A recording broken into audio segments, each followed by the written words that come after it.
I begin with my conclusion and a possible way forward, but not before commending Lord Boateng for securing a debate on this rapidly deteriorating situation and his powerful intervention. It is terrible and so sad that these wounds have resurfaced. But I fear it was always going to be thus, with the exclusion of the English-speaking minority in the affairs of state.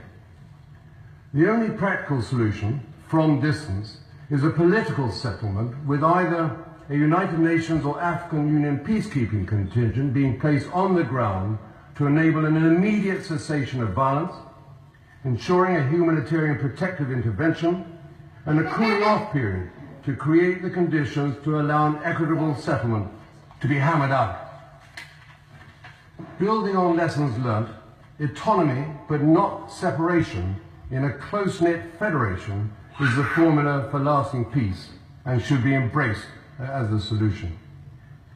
I have not tracked the papers that explained why this was not contained in the plebiscite when divesting from southern Cameroon.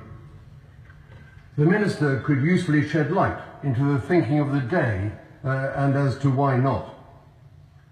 Is the government satisfied that sufficient regard was paid to sensitivities, responsibilities and their consequences by our forebears?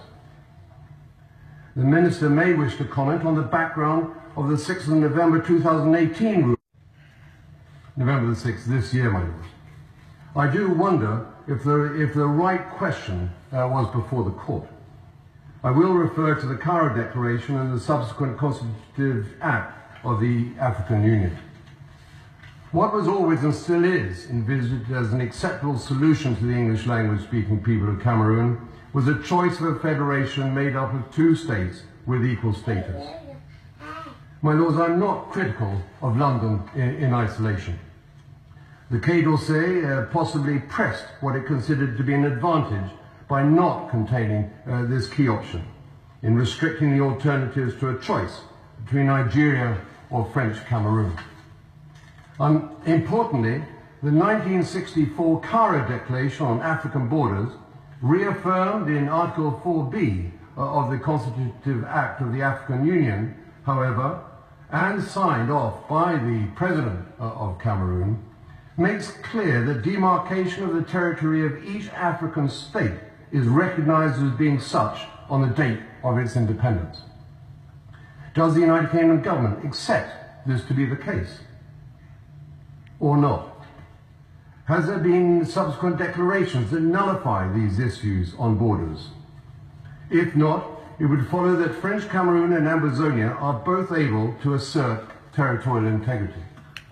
At no time before or after its independence from France was the southern Cameroon's part of that country known by its French name and style as La République du Cameroon. A solution would be a close-knit federation made up of two entities and thus ensuring no parting of the ways. The question of the legitimacy of territorial integrity superseding that of self-determination would not be relevant in this instance. An international boundary separating French Cameroon from the southern Cameroons existed, affirmed in the Anglo-French Boundary Treaty of 1916 and confirmed in 1931. And if that be the case, would it not follow that the territory of the southern Cameroonians be recognized sitting alongside that of French Cameroon? An integral